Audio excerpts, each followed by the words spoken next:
warahmatullahi wabarakatuh. Kali ini kita akan membahas materi tentang gametogenesis. Pada materi ini ada dua hal yang perlu kita pahami. Yang pertama adalah spermatogenesis dan yang kedua adalah oogenesis.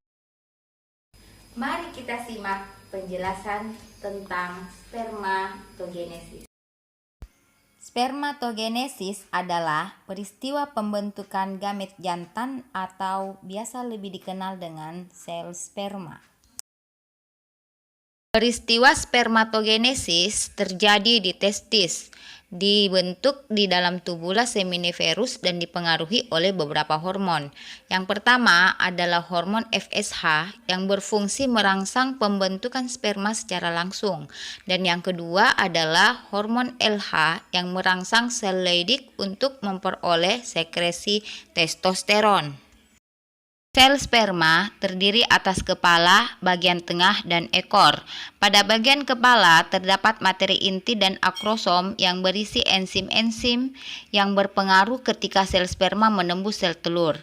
Begitu pula pada bagian tengah memiliki sejumlah mitokondria yang berfungsi untuk melakukan metabolisme.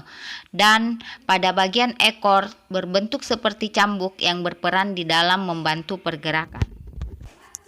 Proses pembentukan sel sperma atau spermatogenesis dapat dilihat pada gambar. Tahap spermatogenesis terdiri dari beberapa tahap. Yang pertama adalah pada tubulus seminiferus terdapat sel induk germinal dinamakan calon sperma. Setiap calon sperma ini dikenal dengan spermatogonia yang akan melakukan pembelahan mitosis membentuk spermatosit primer. Spermatosit primer inilah yang akan melakukan pembelahan meiosis yang pertama dan membentuk dua spermatosit sekunder.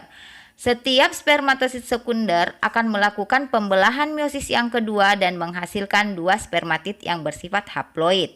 Nah, keempat spermatid inilah yang akan berkembang menjadi sperma yang matang dan bersifat haploid yang akan menuju ke epididymis. Selanjutnya adalah penjelasan mengenai oogenesis. Oogenesis adalah proses pembentukan sel telur yang lebih dikenal dengan ovum. Wanita hanya mengeluarkan satu sel telur saja selama waktu tertentu atau siklus. Proses pembentukan sel telur dipengaruhi oleh beberapa hormon, antara lain hormon FSH yang merangsang pertumbuhan sel-sel folikel sekitar sel ovum. Hormon estrogen merangsang sekresi hormon LH.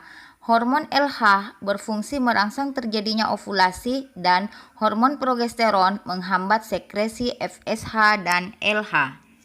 Proses pembentukan sel telur terjadi di ovarium. Selama 28 hari sekali sel ovum dikeluarkan oleh ovarium. Sel telur ini telah matang dan mengalami ovulasi. Untuk memahami lebih jauh bagaimana proses pembentukan sel telur yang terjadi di ovarium, perhatikan gambar berikut. Nah, tahap dari oogenesis antara lain, oogenesis diawali dengan pembelahan mitosis. Oogonium menjadi oosit primer. Oosit primer ini akan mengalami pembelahan meiosis menjadi satu oosit sekunder dan satu badan polar yang pertama. Oosit sekunder akan membelah secara meiosis menjadi satu ootit dan satu badan polar yang kedua. Ootit inilah yang akan berkembang menjadi sel telur atau ovum. Sedangkan untuk badan polar 1 dan 2 akan mengalami peluruhan yang lebih dikenal dengan degenerasi.